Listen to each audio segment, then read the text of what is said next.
that? Booty shaking on the west, who's that?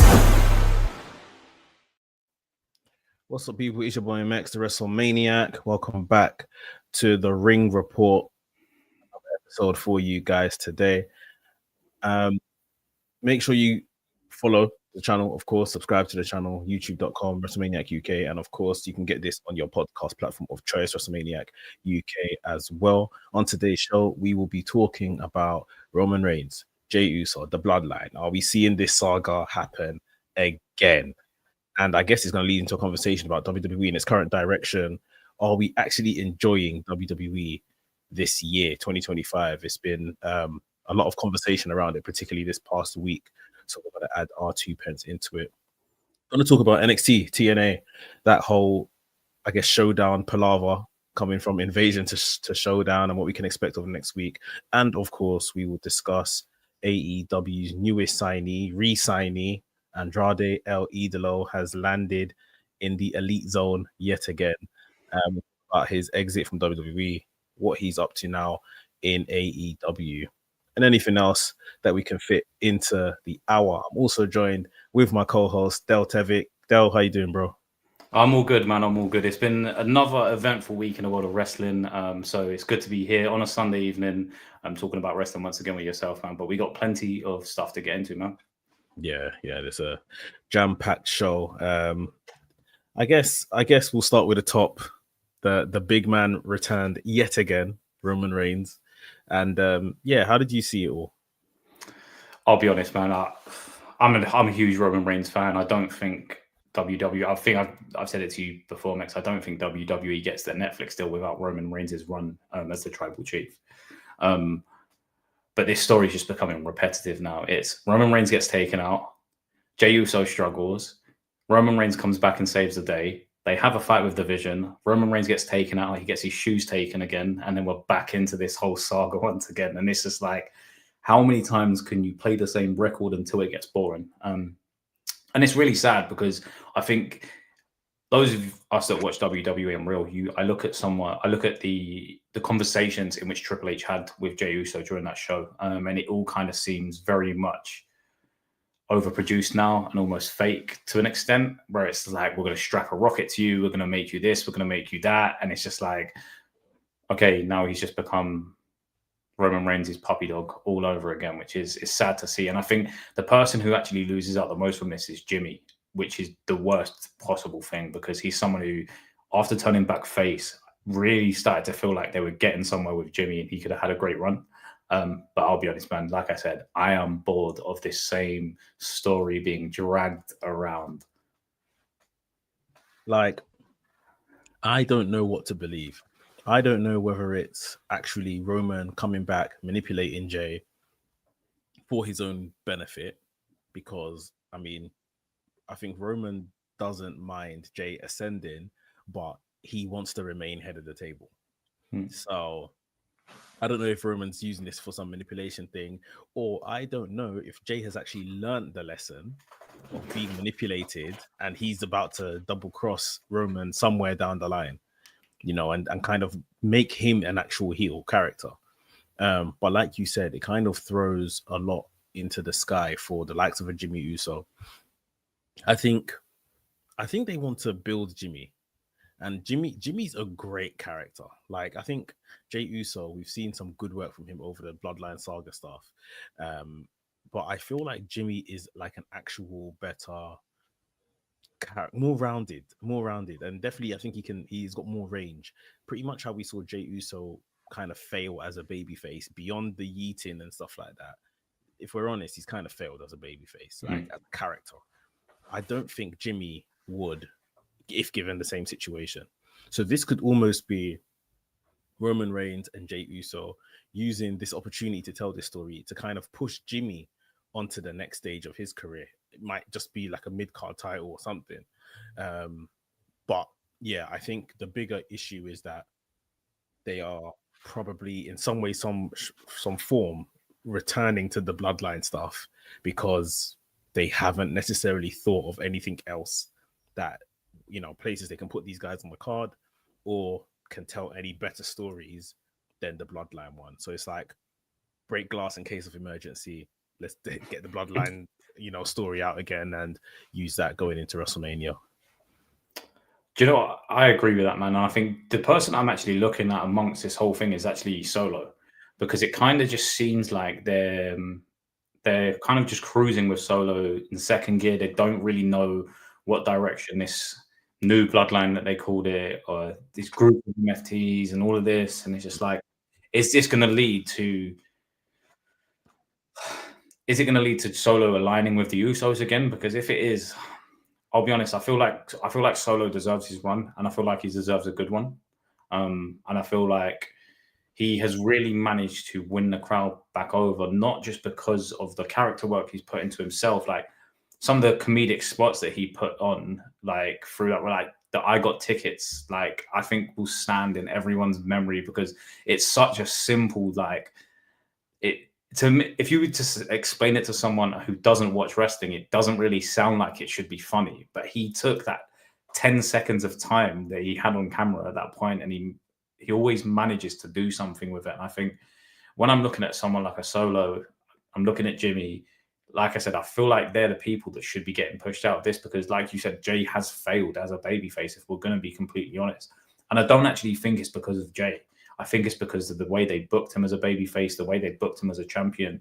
They booked him to beat one of the most dominant world champions of all time in Gunther, and then have him get squashed by him like not far down the line. So it's like, and that was all because of the Goldberg match. And like I said, I feel like they've really backed themselves into a corner with Jay. So I feel like at some point very soon, I feel like they'll have no choice but to turn him heel. But I feel like, I feel like this is getting really boring now. Like I know it sounds negative to say, but it's like you said with the break glass in case of emergency. We're looking at a story that I think is so great and really cemented what the modern era of wrestling should look like.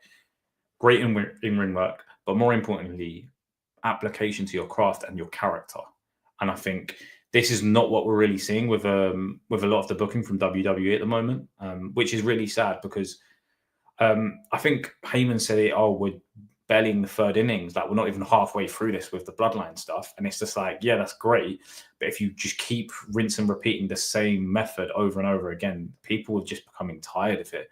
And I'm one of those people, but how I want it to end, I want it to be that Jimmy and Solo are the ones standing afterwards, because it's no secret that Roman doesn't want to be a full-time wrestler anymore, and Jay has had his moment in the limelight. So it's just like, how are they now going to turn this into Jimmy being the one at the top of at the head of the table in a type of way? Because it's like, are they really going to have this guy who does all these comedy skits? Like, yeah, man.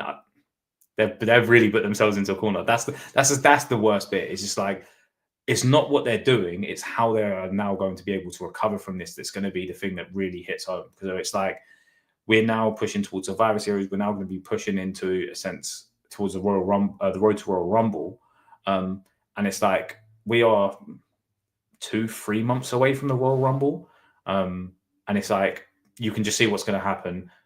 Roman Reigns is going to get taken out again, and he's going to come back just before the Royal Rumble, and then they'll probably give the Royal Rumble to Roman Reigns, which I don't think should be the case.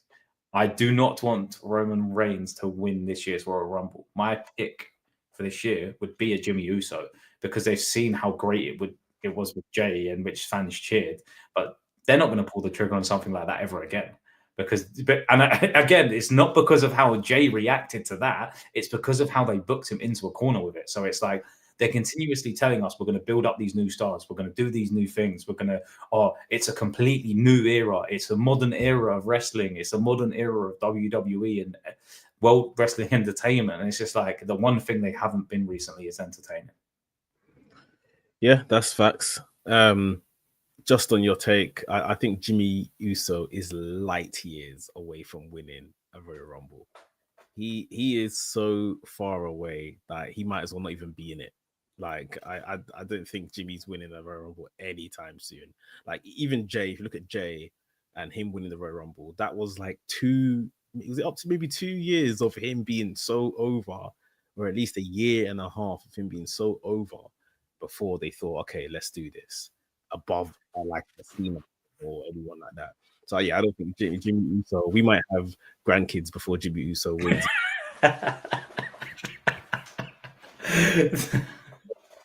Day, like, but, yeah, I think the likes of this story, like definitely what you're saying in terms of it needs to evolve and we need to see some kind of new characters at the top. I think we need to really make something of Solo and the MFTs, because right now, even Solo literally said there's something missing from the MFT. Get something in there and put some power behind them, some good booking behind them, let them kind of run roughshod on SmackDown if that's what they're going to do.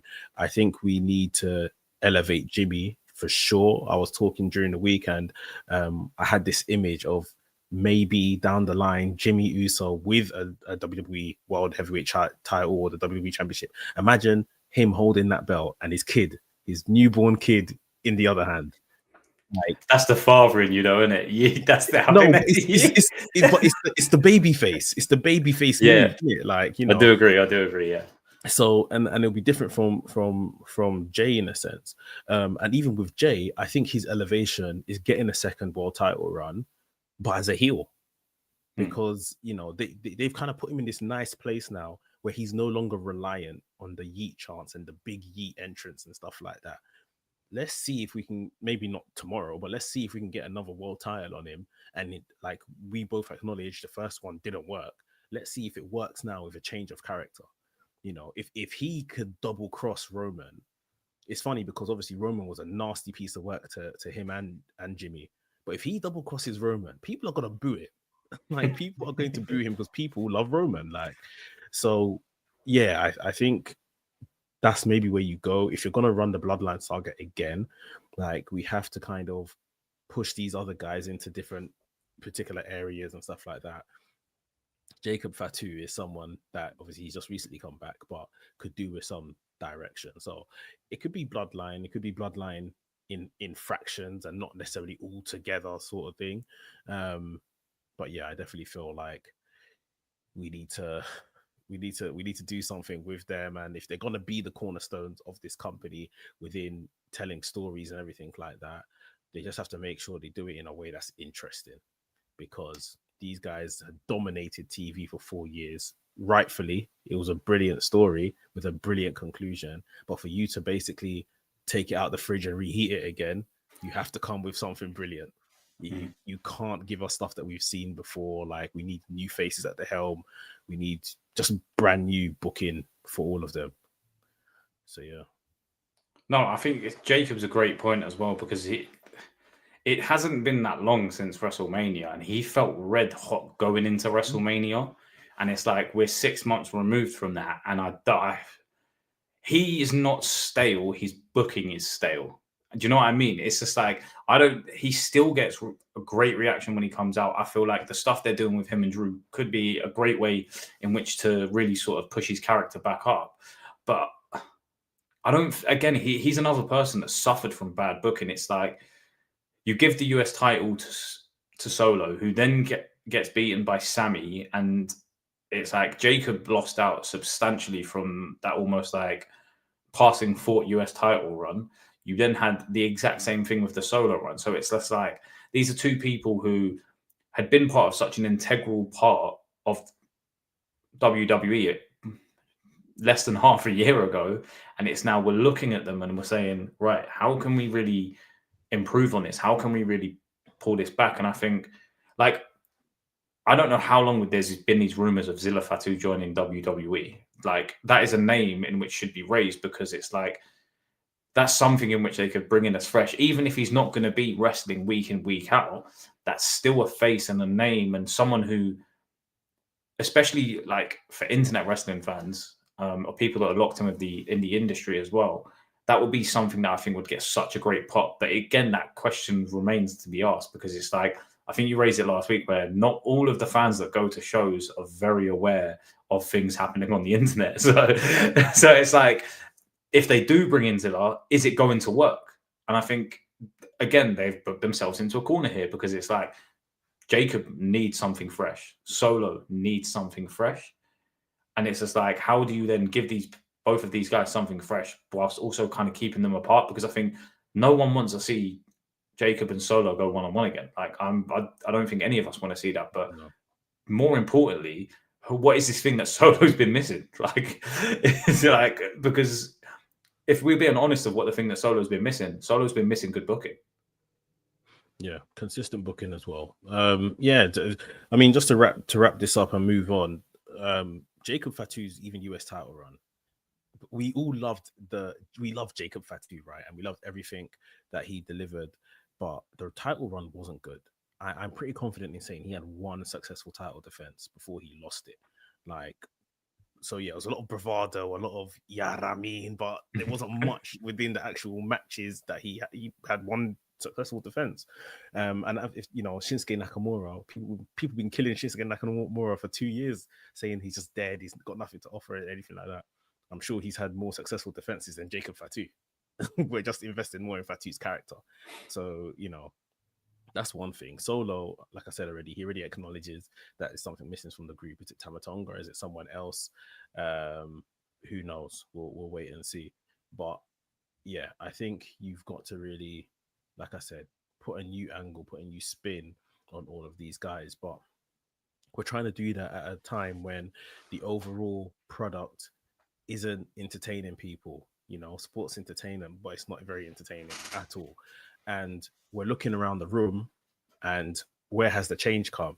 Is it Triple H at the helm? Has he run out of ideas? Is it since they went to Netflix in January? That's like a very key thing that a lot of people are pointing towards, that since that January show, I think it was 6th of January, it's been poor, including that show. It's been very, very poor. And then, of course, we look at all the business side of it and how successful WWE are doing from a business point of view. You look at TKO. That's the, I guess, the, what do you call it? The common denominator. Has TKO ruined WWE? Has the Netflix deal ruined WWE? What has been the changes to the programming that 2 years ago or so WWE firing on all cylinders? Even the sold out arenas. Remember that streak they had? Where they had like, I think it was like, let me not overdo it, but I can't remember. There was like weeks on weeks on weeks they kept saying that we're completely sold out of the weekly TV shows. What do you think has happened? For me, I think it's TKO. I think if we're looking back and you're pinpointing the exact point where things started to go left or started to show signs of going left, it was when the TKO deal was announced. It was the day in which it signed, and it almost felt like rather than things becoming a product for entertainment, it become a product for business.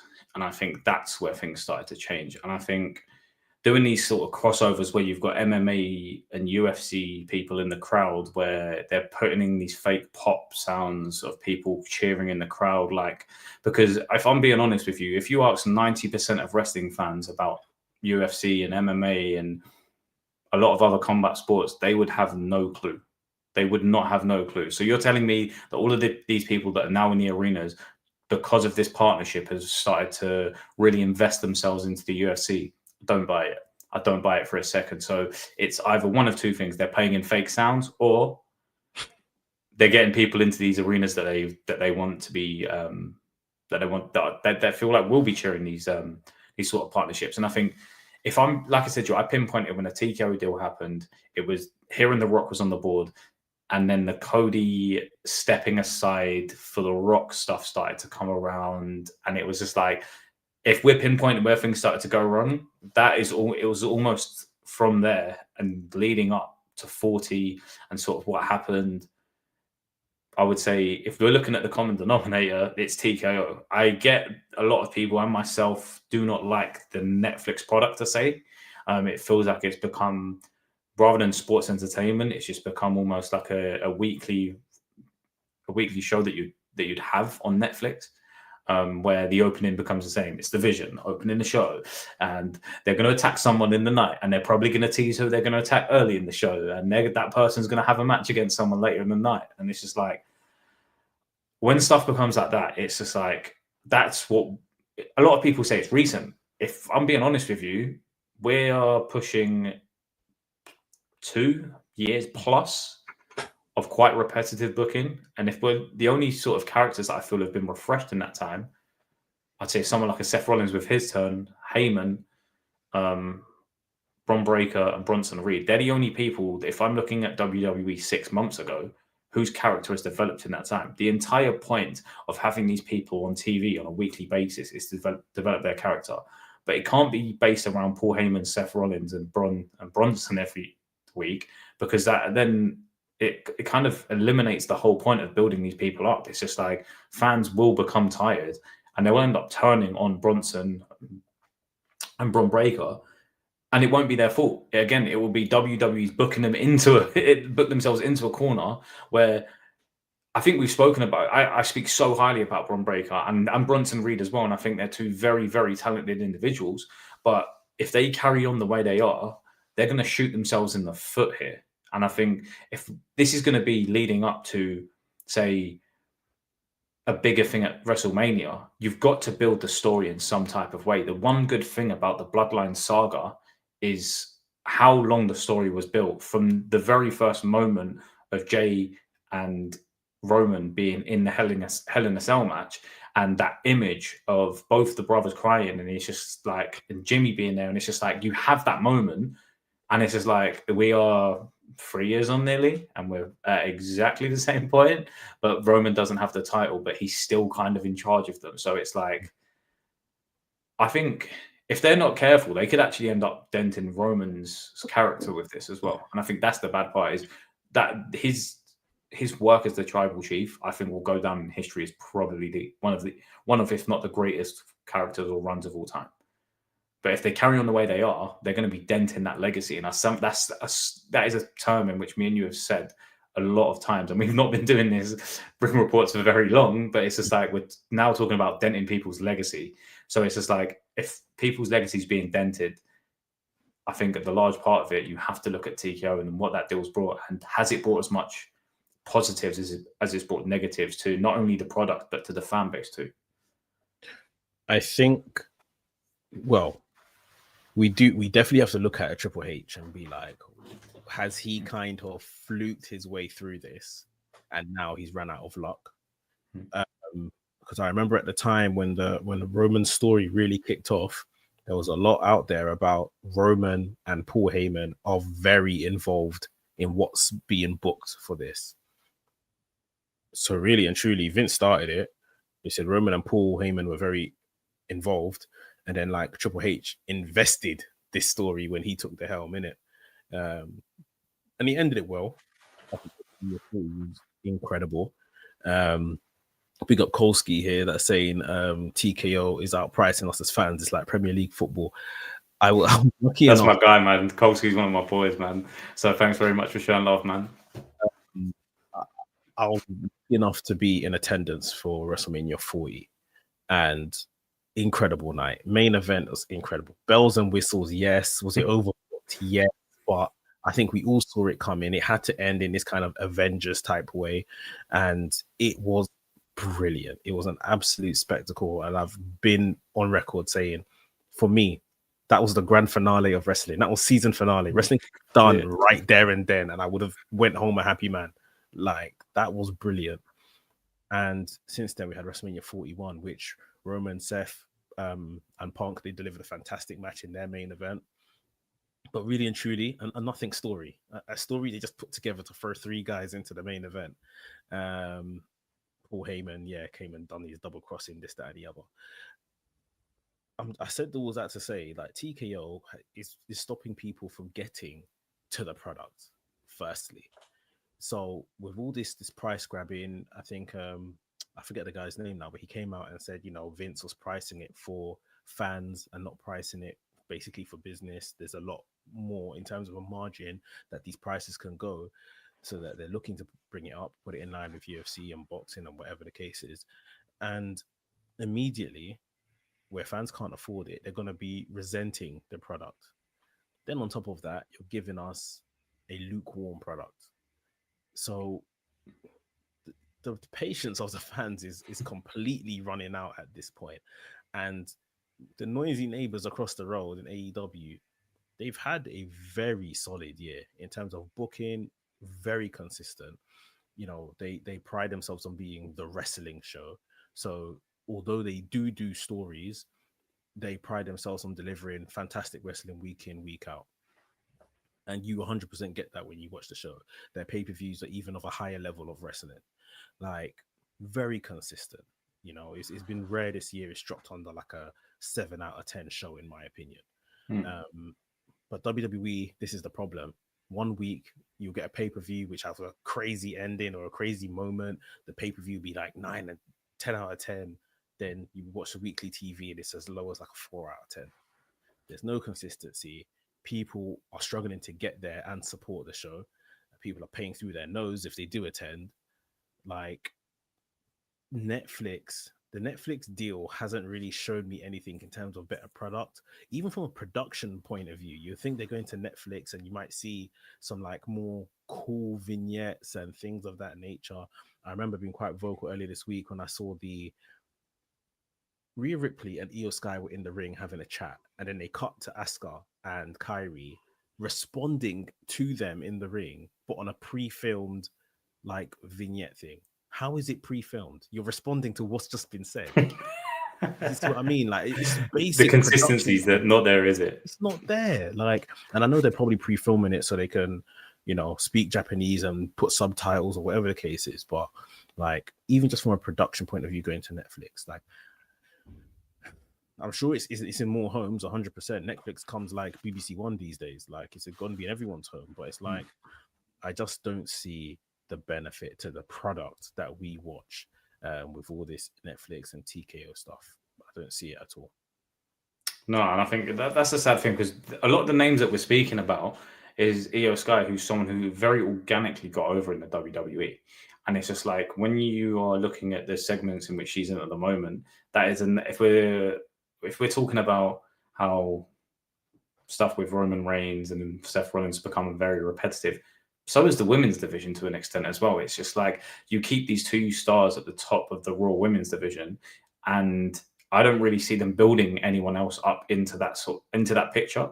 And that's what's really sad, because I thought TKO coming into the fold, I thought Netflix coming into the fold would have really not only helped develop the fanship, but also helped the respect for women's wrestling as a whole. Because if someone was to ask me right now who are the best people on the roster, one name that would be very much at the top of that list would be Io Sky. I don't think I've seen Io Sky have a bad match ever. Like, and when you're looking at someone like that who's now being given these pre-filmed vignettes and these pre-filmed answers, it's denting her character. And like, as much as like, it was weird for us sat at home, what was it like to be sat inside the arena? Because people are paying substantial amounts of money. Like, we're talking about a price, like, we've seen the price of the John Cena Saturday Night Main Event tickets, insane. We've seen the price of how much it's going to cost to get to WrestleMania. That's why so many fans are doubting even spending their money now. They will still fill out the stadiums, don't get me wrong. But we're now looking at a product where, for me, I don't see the benefit of going to WrestleMania if they're going to spill us the same stories for 6 to 9 months and bring these new stories in for a short period.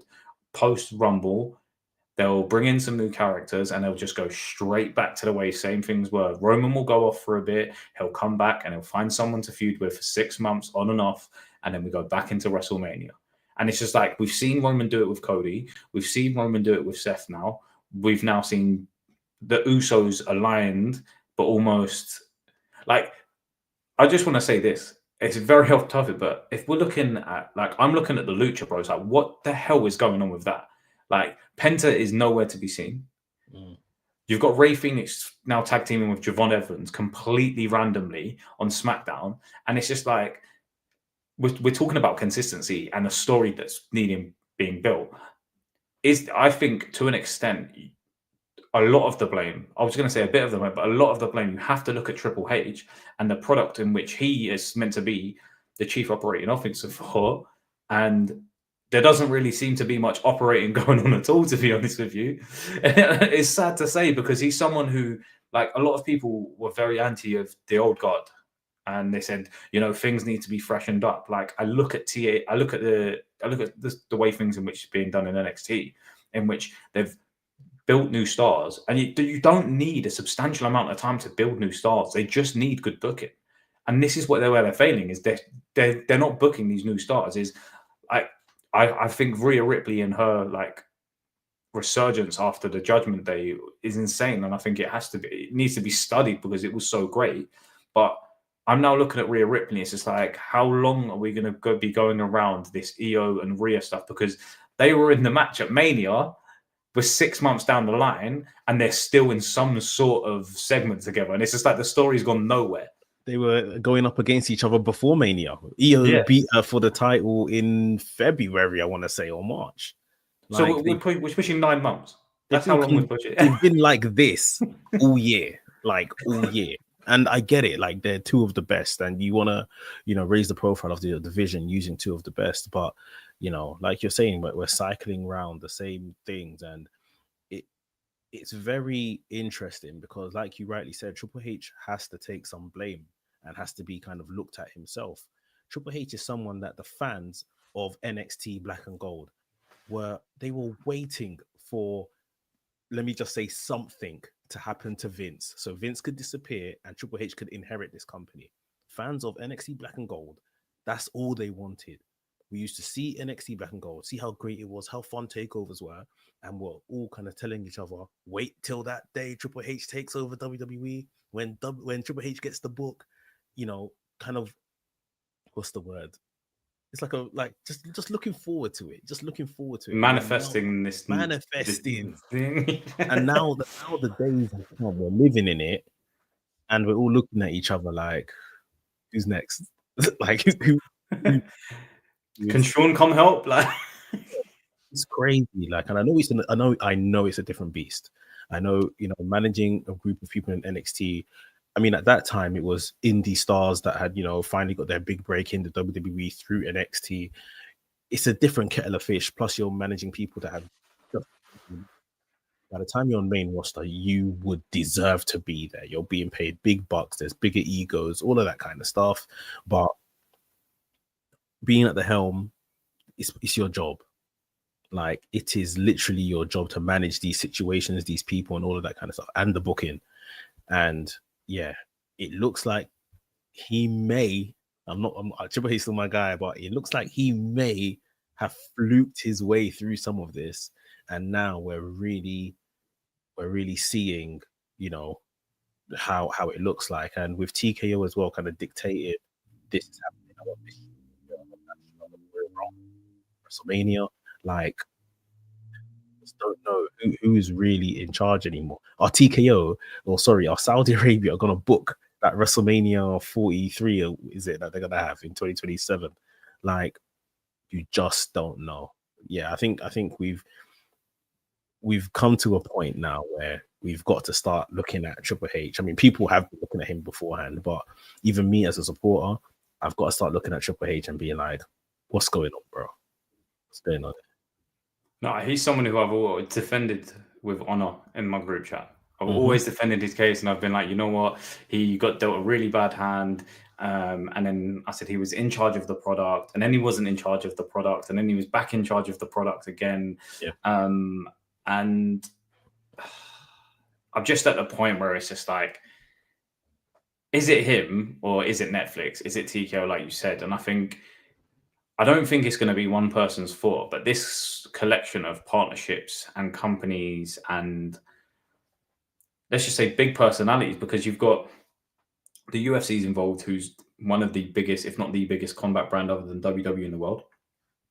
You've got Triple H, who has taken NXT from essentially a game show into an established wrestling brand, which was great to see.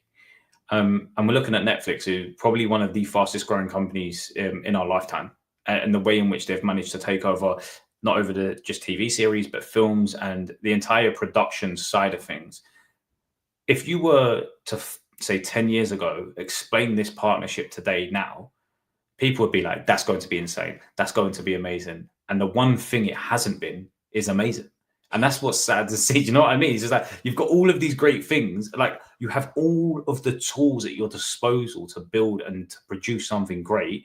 And what they're producing at the moment is nothing short of mediocre. Yeah. I think that's where we're at with it, man. But do you know what? I could go around and say some negative things about this partnership for hours and hours, but like, I want to go back to speaking about NXT, because if there's any product that I enjoy on television at the moment from WWE, it's not Raw, it's not SmackDown, it's NXT. And I feel like that's why a lot of people are now raising the question, do we look at Shawn Michaels to be the next person to sort of take the reins of WWE? And a lot of people are like, is he booking NXT very well, or is it just we're almost kidding ourselves because of how bad the things are on the main roster? And this is the thing, you'll never actually know, are we enjoying NXT because things on the main roster are so bad, or is Shawn Michaels actually doing a good job? I do think it's maybe a mix of both. I think TNA being in the partnership with them, and it kind of gives you fresh faces as well. I think that has worked to treat as well with NXT. But generally, I think NXT is always fun. I know people always talk about the quality of wrestling you see there. Well, they are learning. So I think, you do have to give them some amount of grace. But, this week we've got NXT versus TNA in the newly renamed Showdown. They took away the invasion. I think they said that was some political thing was behind it with the word invasion, and obviously Israel and what they're going through right now. So WWE quickly changed the name to Showdown, which I get. And to be honest, I like, because we were saying last week that it feels like invasion and how this invasion came about was just too soon. Like, TNA should invade and cause ruckus, and then down the line we should have an invasion show and the 5-on-5 or whatever. For TNA to invade and like 2 weeks later we're here promoting the show. I feel like it allows it to have a breather, and it allows TNA to win, and at the same time they don't have to necessarily get all their belts back immediately. Because this is my biggest thing. If TNA win the invasion, that's like winning the war. So why do NXT people still have your belts? if invasion, you see what I mean? And that's if they win it. But yeah, now they called it Showdown. Then we can do like another story post the little Tuesday show they're gonna do, which I think is good. Obviously, a lot of the titles, the top titles that the NXT stars have, is going to be up at Bound for Glory in a couple of weeks. Trick is going to defend against Santana, and Kalani's going to defend hers against Indy Hartwell, which will be good. But yeah, how you seeing this newly renamed Invasion storyline? Do you know one thing that annoyed me about the entire thing?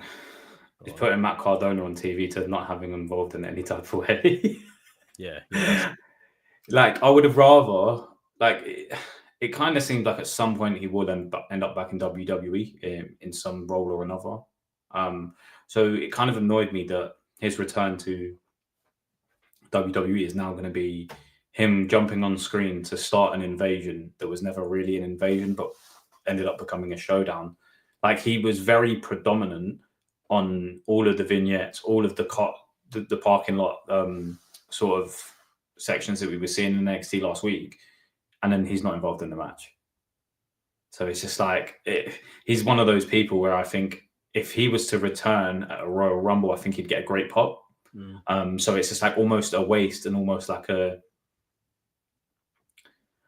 I'd say waste is probably the best way to put it, because he's someone who, like I said, I feel like he never really got a really good fair run on the main roster when he did. And he's someone who went away and reinvented himself and never really made his way back. Like, we've seen the success of someone like a Drew, who got released from the company, went away, reinvented himself in the Indies, and come back and managed to win a world title.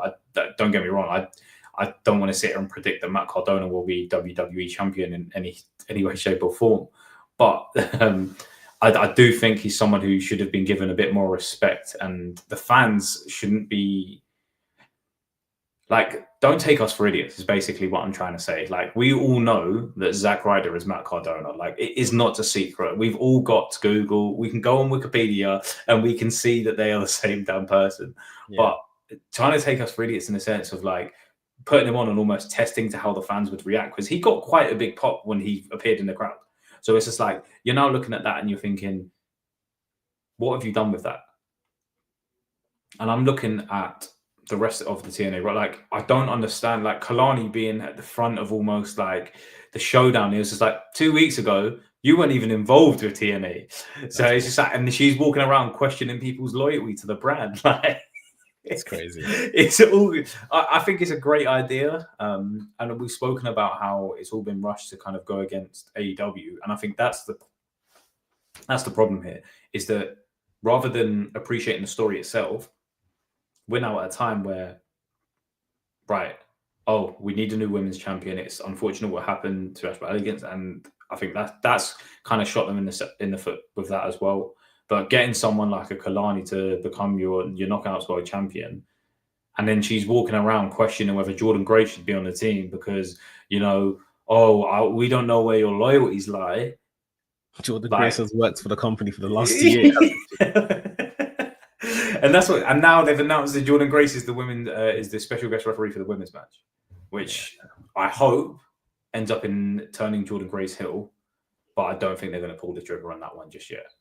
Nah, going back to Matt Cardona, like you mentioned, I mean, yes, a Royal Rumble spot and a big pop would be nice, but I can't lie, I'm not invested in just bringing in these guys just for that moment.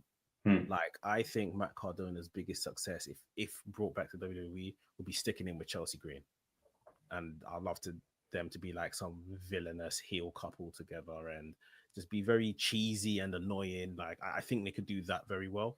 But Matt Cardona, respectfully, he cannot swim in WWE on his own right now. Like, a lot of men can't. Like, a lot of men that are already there can't. So Matt Cardona, I don't think has a chance on his own. Through Chelsea, working with Chelsea, and then maybe using that as a launch pad, maybe. But on his own, I just don't see it. And then, like you mentioned, the whole Kalani situation is just, it's a flipping sight to see, isn't it? Because it's like, right, Kalani's great. You've made her your TNA Women's Knockout Champion, World Champion, brilliant. But then take a look at the rest of the team. The Inspiration, which is the Iconics, which ex-WWE, like very ex-WWE, and Mara Sade, ex-Jakara Jackson, who literally left WWE like yesterday. Like, she's here on the TNA. It's very baffling. Like, it's a great spot for Mara Sade, a fantastic spot for her against her old company. And Kalani even said someone I used to share a locker room with, literally like last week or so. And then the Iconics have just the Inspiration, they just become the TNA Knockouts Tag Team Champions. So their team looks strong, but like at the same time, it doesn't look like TNA. I was happy the men's team at least had a Frankie Kazarian on it, because that looks like TNA. But the women's team is a WWE team. And I know they've been struck by Ash by Elegance, who's been there for a couple of years now, obviously is unavailable. Jordan Grace, that you would have put in there, is WWE. Marsha Slamovich, you probably would have put in there, but she's got some other kind of issues right now, police issues and stuff like that. So she's not even on TV. I like a Rosemary. A Rosemary is someone that maybe should have made the team. And there might be one or two other women, but so yeah, the women's team just looks very WWE. It doesn't look like we are TNA through and through sort of thing. The men's team is not really much better, but Frankie Kazarian being there, I think, is good. It's going to be an interesting showdown. I still think. Who do you think should win it? I think TNA should win it. I think if TNA don't win it, I feel like this entire partnership's been a waste. Because I think you're building up, like doing the whole Moose coming in with his Cybertruck, and like that the whole like facade of it all, man, was just insane. Like Kalani walking around like she's gonna walk through like she owned the place because she was TNA Knockouts champ. Like that entire segment should have been run by Mike Santana. Like that, if you were to pick someone who it fits their gimmick, it fits their character. I'm looking at Santana. I'm thinking this is his spot, and I think he's like, even the stuff with Joe Hendry. It's just like them going, well, we don't really know where your allegiances lie, and him being like, what do you mean? I'm still on the TNA roster, and it's just like, if like doing all of that stuff is just like teasing him, like what the inevitable, which is signing with WWE. Of course, yeah. But like again, they're booking themselves into a corner with Joe Hendry because it's like you've now got such a big show that's meant to be going up against AEW, and probably your biggest social media call is now not involved in the card. And I think the saving grace is going to be between two people in the men's match. And I think it's going to be Javon Evans. And I think on the other side, it's going to be Leon Slater. And I think that's what we're looking at now. It's like, it's going to be a match that might not get as much love as necessarily needed. The entire segments won't necessarily have as much of a case, as much time to sort of saturate and to really get on, have fans choose their side to say. But if we're going to be talking about the wrestling afterwards, I think we're going to be looking at your Leon Slater, your Javon Evans to really build this like up. But I think the whole thing's been rushed. I think, I think if like I said, if TNA do not win this, like where do they go from here? All of the people in their team are ex-WWE. All of the like their women's champion is essentially an NXT superstar that decided that she was on Team TNA because she was the champion. And do you know what? It's just, I don't think it's necessarily bad booking. I just think it's lazy booking because you don't need to put the title on Kalani when you did. If you knew that this whole invasion, this showdown stuff was happening, why put the title on Kalani and then have her lead your team? Like, it makes absolutely no sense. Like, I would, if it's me, I put in the Artwell in that spot straight away. And I think it would have made more sense. I would have put Indy Hartwell to win the title and to come back with a vengeance, because it's like, at least that makes sense. Because it's just like, in the nicest possible way, Kalani, what is your beef with everyone, man? Like, I'm just confused more than anything, Mex fan. Yeah. And I'm looking at Kalani. I think she's someone who has such a bright future in wrestling. But it's just like, it's moments like this that people are going to look back on when push comes to shove, and are we going to elevate her to the main roster and make her this future star? We're going to be looking back on moments like right now, and it's just like, it's not going to be a moment that's down to any fault of our own, but it's down to bad booking once again. Yeah. I think Kalani is someone that they know she's like main roster ready in terms of she can wrestle safely on TV. I think they are struggling to kind of give her a character or to bring the character out of her. So I think that's why they're kind of giving her this opportunity to go to TNA, be a champion, everything like that. And to be completely honest, I know it's a partnership and WWE have been on paper winning this partnership by winning all these titles from TNA. But it's like, if that, for me, that's TNA showing that we don't think anyone else here is ready to be champion. Like, Indy, I think yes, that's the long-term play to be champion, but her story, maybe they want the Bound for Glory is where Kalani and her are going to go at it. Maybe they want her to win it at like a big event like that. But amongst the rest of their women's roster, like, maybe they just don't deem anyone else ready. So they called on NXT to do us a favor here, sort of thing. Maybe that's the case. I don't know. But yeah, I think NXT is a place of development, isn't it? Like, they're learning, they're developing. I think this story has been okay. My biggest issue over everything regarding this story is that WWE are still chasing AEW. Like, AEW are doing Title Tuesday. NXT happens on a Tuesday anyway, but now it's like we have to do something big to kind of, counter them. And like we were saying from last week, this whole TNA and WWE actually meeting in the ring should be down the line. It shouldn't be as soon after TNA have actually invaded. They still need to build this up, I think, more. But here we are. It's happening this week. And yeah, we'll see what the fallout is going to be. But yeah, I definitely feel that they have rushed it to this point. I think it is something that's very, very rushed, but something that has not been rushed in the other side of wrestling in AEW is Andrade's return to AEW, man. It's someone who we're looking at someone here who I am very, very much a big fan of. And I think if we're speaking about NXT, I feel like I'm looking at Andrade and his NXT title run, because I feel like does not get the credit it deserves. Does not get the credit he deserves for that. But he's returned to AEW. He seems to return as a heel.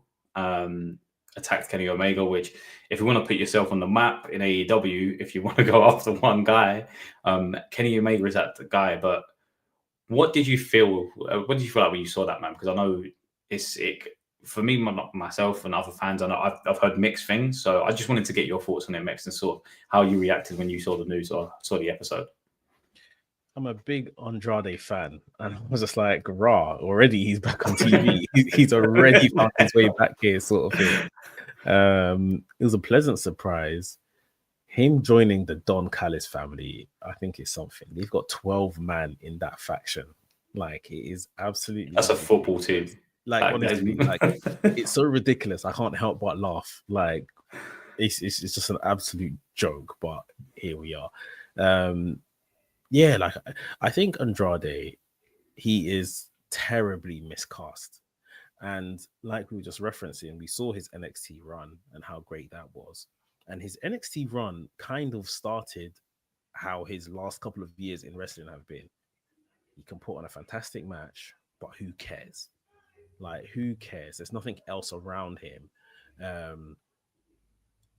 I heard a rumor saying that WWE this past time they've released him or whatever were quite annoyed that his English hasn't improved a lot more than where it was. Again, that's a rumor. I don't know how true it is. But my thing is, we saw Andrade with Zelina Vega in NXT, and what a fantastic pairing they were.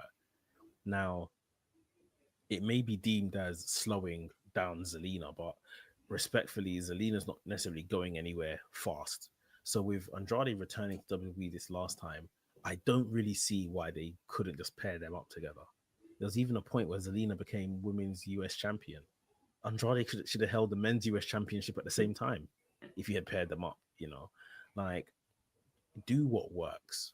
Like, if he needs someone at his side, you know what? When he was coming back, I was actually vouching for him and Charlotte to be on TV together, until obviously it came out that they had separated, divorced from their marriage or whatever. Because I thought that could have been something good for Charlotte as well. Pretty much now, how we're seeing Charlotte's new kind of face character, I was gonna say Charlotte more in a managerial role, still wrestling, but more as like his valet and managerial role, and can do the talking for him. I thought would have been something different. Like, Andrade needs that. He went to, before obviously he came back to WWE this time round, he went to AEW. They recognized he needed it, but they went and put him with Vicky Guerrero. Like, respectfully, like, I know people find her annoying. That's bro. that's one thing, finding her annoying. But I just feel like, just aesthetically, like, Andrade is a sharp young man, good looks, everything like that. And Vicky Guerrero is an aging woman. You see what I mean? Like, they just don't even go together, sort of thing. She respectfully looks more like his mother, could be his mother, than a business partner, like a valet or whatever. So it's just like completely miscast. Like, you got him wrong in that sense. He had some misbehavior issues in AEW, played out his contract, was very grateful to Tony Khan, left, come back to the WWE, and basically WWE never had a plan for him. And now he's back at AEW. So it's I don't know what to think of what the future holds for him, but I'm just happy that the man's got a job, effectively. Do you know what? There's one thing I want to speak of, because the one thing that's happened since his release is there seems to be a lot of rumors circling online as to why it happened, how it happened, sort of his contract was ripped up, or sort of there was various outlets and dirt sheets sort of raising around the subject of what was said by Andrade, what was done by Andrade.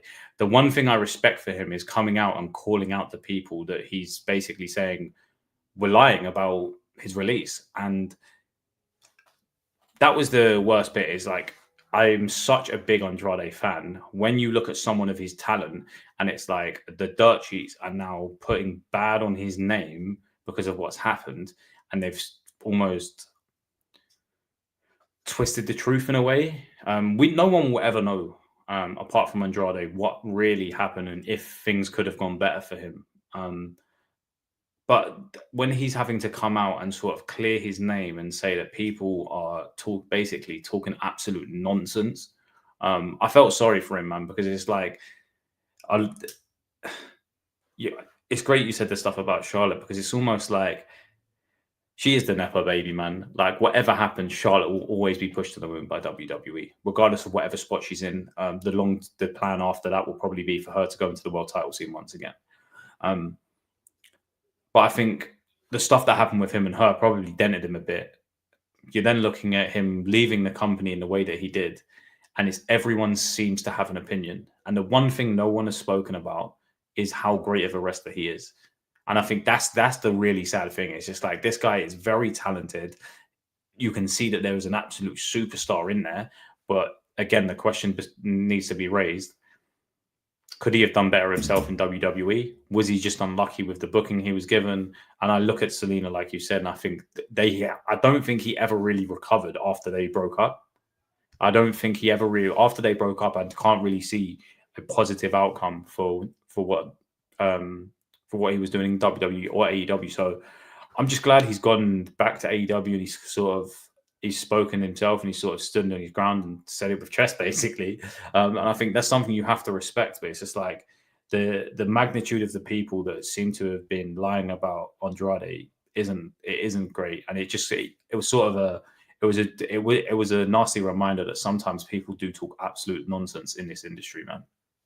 Yeah, people are selling stories and they need clicks and stuff like that, and I get it. And I'll come back to that story in just a second. But you raise a really good point around even Charlotte and Andrade's relationship, and we know what he done to Charlotte. It was visibly like on a lot of screens. Charlotte was doing talk shows and stuff like that about it, and I feel like everyone softened once they started seeing Charlotte's reaction to how, you know, she didn't like how people were talking about her and speculating about her, and the whole stuff with her and Tiffany mentioning, you know, your third divorce or whatever like that, going off script.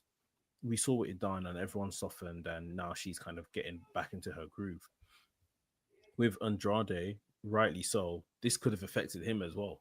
This all could have affected him as well. He was the husband, he was the other party, you know. So we tend to kind of flock to the woman and the woman's feelings, but 100% he could have been affected by this also. With him and Zelina, yeah, I think it's just such a match made in heaven. When he was in EW time round, Alistair Black was over there, Malachi Black was over there. There was a period where Zelina was released and WWE brought, and had she gone over and paired with Andrade, I generally think that could have been on a bigger scale. Obviously, not as big as main roster WWE, but on a bigger scale than NXT. I think those two could have been brilliant together in AEW. But Zelina got brought back to WWE, and eventually, obviously, Malachi, Andrade all came over. In regards to the chat on Andrade's name and why he left WWE, we feel like we're seeing more and more this day and age of wrestlers biting back at the dirt sheets and stuff like that, and reporters and, you know, people just telling untrue stuff to sell their story or whatever. But there is definitely a reason he was released, and this wasn't a release, we're not using you, and in 90 days then you can be used. Like, this was pretty much a termination of his contract. Hence why he was able to just kind of turn up at AEW. Right. So although he may not like it, I do think at the same time, you know, he could be shooting down things that are untrue, which is absolutely fair. But obviously, like you said, he knows what's happened. Only he knows what's happened, and he can tell the story. But for you to be terminated and you turn up somewhere else, like, yeah, it's not because you wanted to walk away from WWE and get an opportunity elsewhere. Something's happened. So yeah, but fair enough, fair play to him. If he wants to shoot down those that are just, you know, falsifying stories, then cool, do that. But yeah, whatever that real story is will be very interesting. Just because, especially because there's another competitor in the market these days in AEW. to be terminated, for WWE to know like he can literally walk into any company because we have terminated him.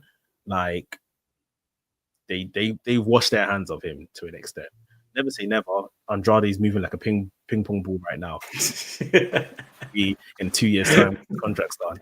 But being terminated sounds pretty serious to me. Yeah, and I think that's the point that we have to look at here. Is just like the termination comes from a place where I'm looking at it. I'm saying this is a man who, when he returned to WWE, I was excited to a good degree, but it was almost like I was fearful because it was just like he didn't really get a good fair shot on the main roster the first time around. He didn't get a fair shot in AEW, and now he's back in WWE. And I was almost like thinking this is his last chance. It's been a short tenor coming back, but he's now back in AEW.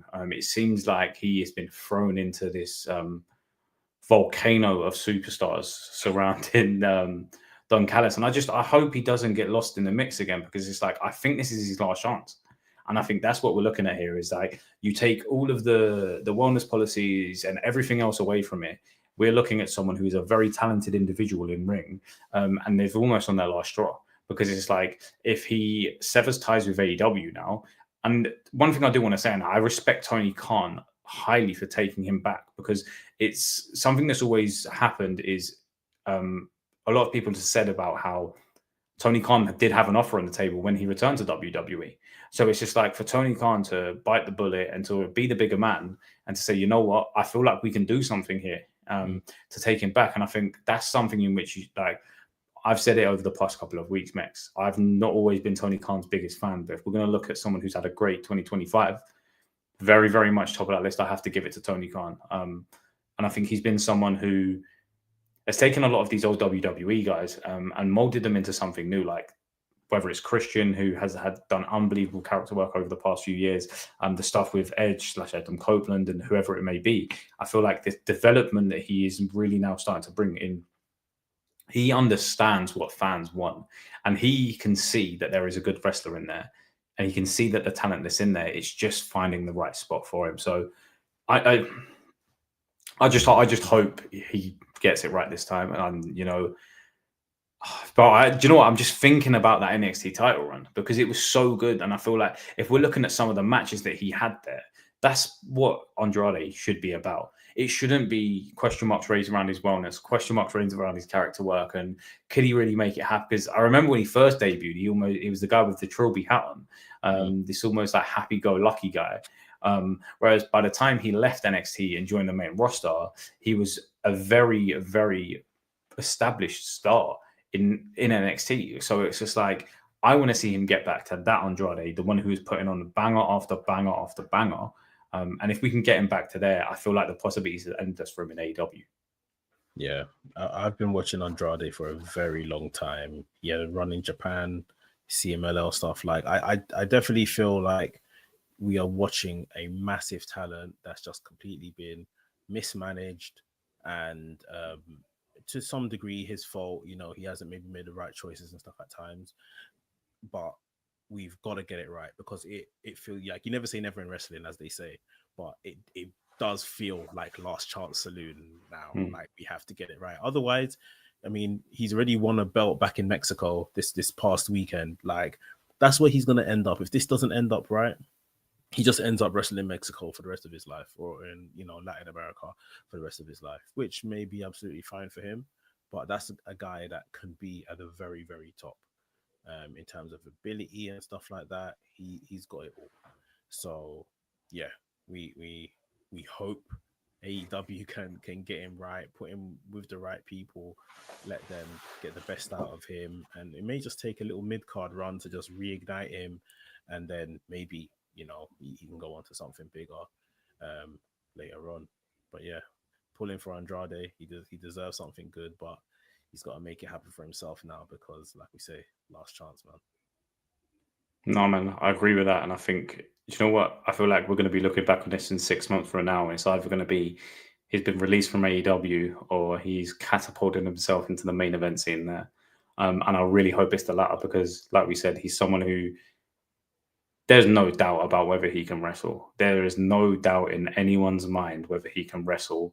It's just whether he can keep all the other things under wraps, and really sort of, as much as I think the Don Callis family is a substantially large stable, I feel like it could kind of give him the opportunity to develop his character slightly, and especially the villainous side of it. So I think that's going to be exciting to see over the next few weeks, man. So I'm not sure with what direction they're going to be taking it, but like I said to you, I'm excited to see it, but I just really hope it works out. And last thing I'll say is that there's just no better time in AEW right now. There is no Will Ospreay around for a substantial amount of time. There is no Swerve Strickland around for a substantial amount of time. The man he attacked, Kenny Omega, is on his way out pretty much. You know, the likes of a John Moxley has dropped down from that title scene, still main eventer and stuff, but he's dropped down. They are looking for people to, you know, to push up into that scene. Samoa Joe walked into Hangman the other day. They just bumped into each other, whatever it was, and all of a sudden Samoa Joe's got a title match. So like, you know, they're looking to build main eventers and give these opportunities to. So there's no better time to actually be there and you know, take the bull by the horns, like Roosh would say. So yeah, rooting for him, and hopefully they can do some good business over there.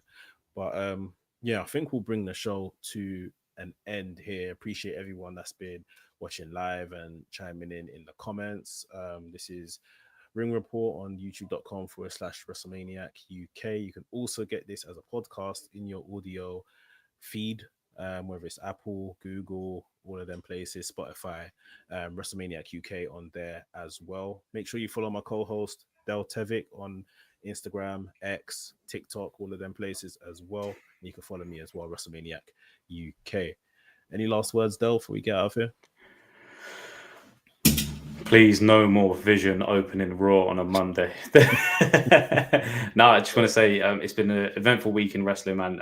I've really enjoyed doing these, and I feel like the way things look like they're going to be moving over the next few weeks. We'll have plenty more to talk about. So exciting times ahead, we hope. We just hope they're positive ones from WWE side and from AEW as well, man. Definitely, for sure. All right, then, people. We'll check you out next week. Sunday, going live as well on 8 o'clock. So, yeah, check us out and we'll be back. Take care. Peace. That booty shaking on the west.